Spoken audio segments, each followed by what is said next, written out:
Kenapa semakin banyak anak muda mulai membenci negaranya sendiri? Pernah nggak kamu sadar, semakin banyak anak muda sekarang ngomong, negara ini nggak bakal berubah. Padahal dulu, mereka adalah generasi yang paling optimis. Tapi sekarang, timeline penuh kemarahan, sindiran, dan rasa kecewa. Kenapa bisa begitu? Salah satu alasannya, banyak anak muda merasa hidup semakin sulit, harga naik, kerja susah, gaji terasa kecil. Sementara di internet, semua orang terlihat sukses. Akhirnya muncul rasa, kenapa hidup terasa tidak adil? Dan ketika rasa frustrasi terus menumpuk, negara mulai jadi sasaran kemarahan. Padahal, kadang yang mereka benci bukan negaranya, tapi rasa lelah karena merasa masa depan semakin jauh. 2. Apa yang sebenarnya membuat generasi muda semakin marah? Generasi muda sekarang tumbuh di era paling bising dalam sejarah. Setiap hari mereka melihat berita buruk, drama politik, perang komentar, dan kehidupan orang lain yang terlihat sempurna. Tekanan itu terus masuk ke kepala. Tanpa berhenti, lama-lama, orang jadi mudah marah. Apalagi ketika dunia nyata tidak sesuai harapan. Sudah sekolah lama, tapi kerja susah. Sudah kerja keras, tapi hidup terasa jalan di tempat. Dan media sosial memperbesar semuanya. Karena di internet, kemarahan selalu lebih viral daripada ketenangan.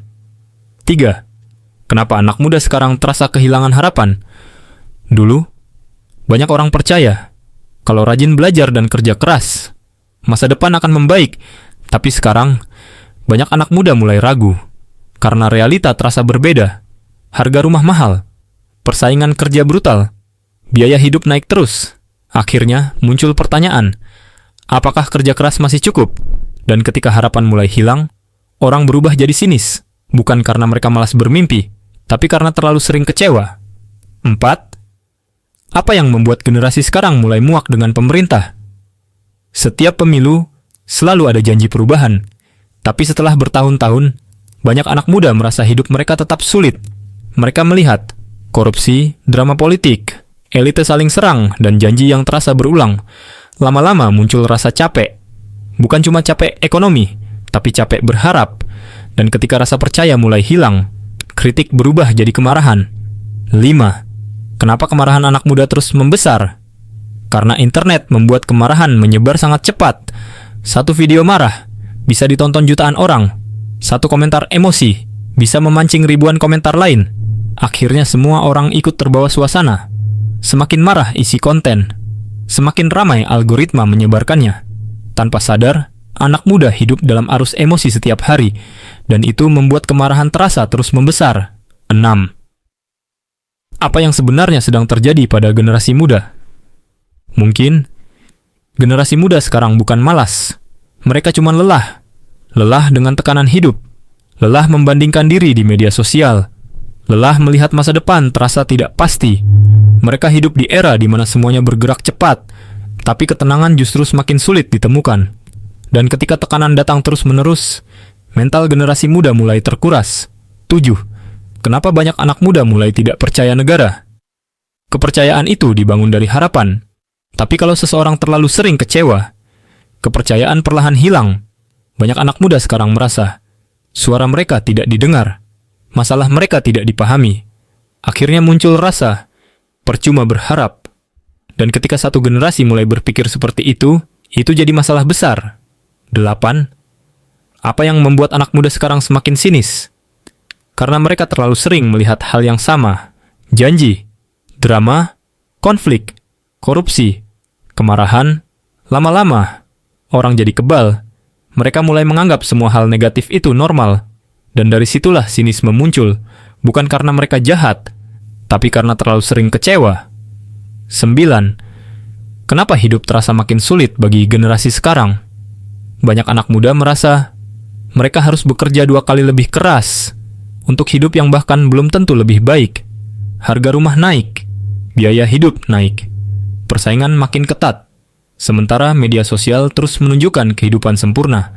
Akhirnya muncul tekanan besar, takut gagal, takut miskin, takut tertinggal, dan itu membuat hidup terasa semakin berat. 10. Apa yang membuat satu generasi mulai kecewa? Mungkin jawabannya sederhana, Karena harapan mereka terlalu sering patah. Mereka tumbuh dengan mimpi besar, tapi realita terasa dingin. Mereka ingin didengar, tapi merasa diabaikan.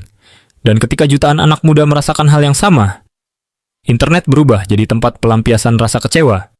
Pertanyaannya sekarang, apakah generasi ini masih punya harapan? Atau mereka perlahan mulai menyerah? 11. Kenapa rakyat Indonesia mengkritik kebijakan Prabowo Subianto? Kalau kamu buka media sosial sekarang, nama Prabowo Subianto hampir selalu muncul. Ada yang mendukung, ada yang memuji, tapi ada juga yang terus mengkritik. Pertanyaannya, kenapa sebagian remaja terlihat begitu keras terhadap pemerintah sekarang? Apakah benar karena sosok presidennya? Atau sebenarnya ada sesuatu yang lebih besar? Banyak anak muda sekarang tumbuh di era penuh tekanan, harga hidup naik, persaingan kerja makin ketat, masa depan terasa tidak pasti, dan ketika hidup terasa berat, pemerintah sering jadi tempat pelampiasan rasa kecewa. Apalagi media sosial memperbesar semuanya. Satu potongan video, satu pernyataan, satu kebijakan, bisa langsung viral, dan memancing ribuan komentar emosi. Akhirnya banyak remaja melihat politik bukan sebagai diskusi, tapi sebagai pertarungan. Tapi ada hal penting yang sering dilupakan. Tidak semua kritik berarti kebencian. Kadang, itu cuma bentuk kekecewaan. Kadang itu rasa takut tentang masa depan. Kadang itu karena mereka merasa suaranya tidak didengar. Dan di era internet, emosi menyebar jauh lebih cepat daripada penjelasan. Makanya politik sekarang terasa semakin panas. Karena yang bertabrakan bukan cuma pendapat, tapi juga rasa frustrasi dari satu generasi. Pertanyaan besarnya sekarang, apakah generasi muda benar-benar membenci pemerintah? Atau mereka sebenarnya cuma ingin masa depan yang lebih jelas?